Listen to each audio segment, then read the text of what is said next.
All right, welcome to the Explainer. So you've probably built a basic form in Microsoft Access before. They get the job done.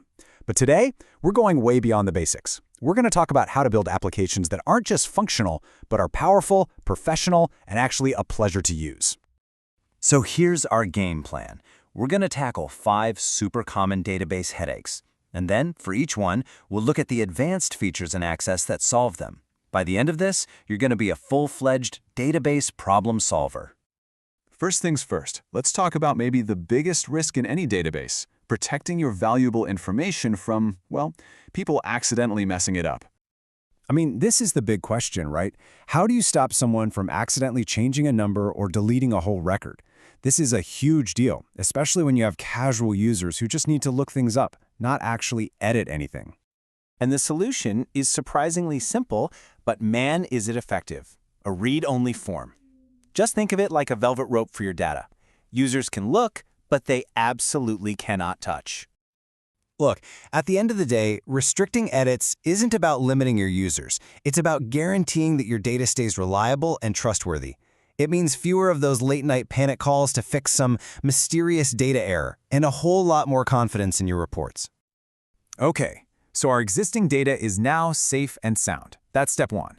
Now, let's tackle the next big challenge, making sure that any new data getting entered is done cleanly, consistently, and efficiently. Let's be real. Repetitive typing and silly typos are the absolute enemies of a good database. Thankfully, Access has some really smart tools to help us fight back.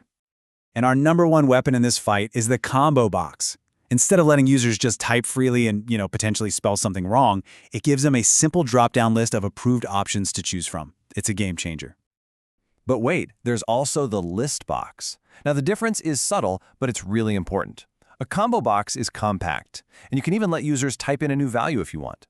A list box, on the other hand, always shows the options and locks the user into what's on that list. It really comes down to a choice between flexibility and total control. Here's a small detail that makes a huge difference in how professional your form feels: fixing the tab order.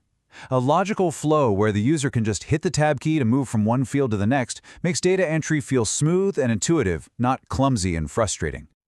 Okay, we all know databases are all about relationships, right?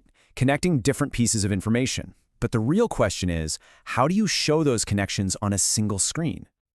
I mean, you definitely don't want to make your users jump between a customer form and then an order form just to see what they bought. That's just clunky. There's a much, much better way to do it. And the answer is the subform. It's such a beautifully simple concept. It's literally a form within a form. This is what lets you, for example, display a customer's entire order history right there on their main contact screen. It's all in one place. So far, we've really organized our data entry process. Now, let's zoom in and look at the actual building blocks you use to design the look and feel of your form. These building blocks are called controls. Honestly, the best way to think about them is like Lego bricks for your form. They're the individual pieces you use to build everything the user sees and interacts with. And these controls come in 3 main flavors. You have bound controls, which are linked directly to your data tables. You have unbound controls, like the form's title, which are just static. And then you have calculated controls, the really clever ones that can do math for you, like totaling up an invoice on the fly. Your toolkit here is just filled with options for every need. You've got the essentials, of course, like text boxes for data and labels for titles, but you can also add powerful visual elements, like a chart to display trends or an image control to show off a company logo.